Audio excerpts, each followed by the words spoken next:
زلزلې را روانې دي جناب. دا د ما خبره نه ده، دا د رسول الله صلی الله علیه وسلم مبارک وینا ده. حضور پاک فرمایي چې د قیامت په نښو کې یو نښه ده د تکثر الزلازل، زلزلې به زیاتې شي. او قرآن شریف دا آیت چې مې وی بعضې علما وی دا خو د قیامت دروازې هغه زلزله ده چې د قیامت په میدان کې به یو زلزله راشي.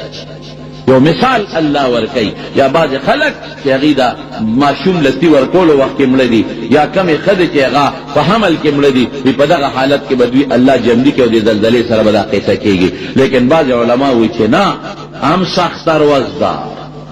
نبی کریم صلی اللہ علیہ وسلم فرمائی کہ رب العالمین آدم علیہ السلام تب آواز کی، اے آدم راشا دا اور لخکر جدا کا، اور دا چکم لخکر دی ربوی آدم علیہ السلام تدا جدا کا. حضرت آدم علیہ السلام برپیگی اللہ دا اور لخکر سمر دے سے جدا کم، وی دا ہرو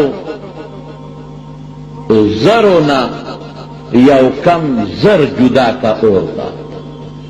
یو روایت کې داسې راځي، په بل روایت کې راځي چې په هرو لسو زرو کې یو جنت ته جدا کو، دا یو کم لس زره دوزخ ته جدا کا.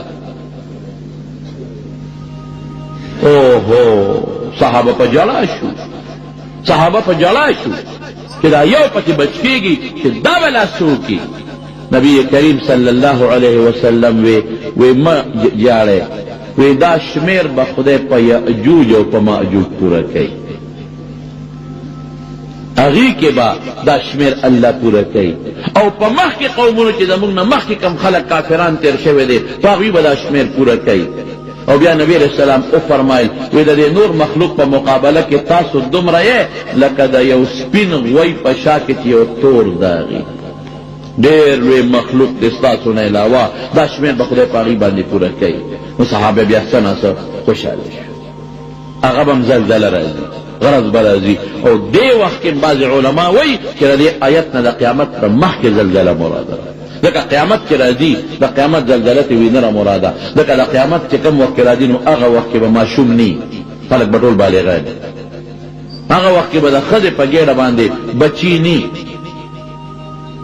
ښځې به ټولې شنډې شوې وي، ماشومان به نه کېږي. او چې څومره خلک دا به بالغاني، د قیامت د راتلو وخت کې به نابالغه نه، ټول به بالغان وي. دا د قیامت نه مخکې دا خطرناکه زلزله ده. او یو حدیث پاک کې راځي، الله دې مونږ وساتي، وی دغه زلزله چې کله راشي که نه، دا زلزله نو وی د ښار دا خلک به دې بانډو ته منډې کړي، ځنګلونو ته به منډې کړي، او د ځنګل درندګان به ښارونو ته را منډې کړي.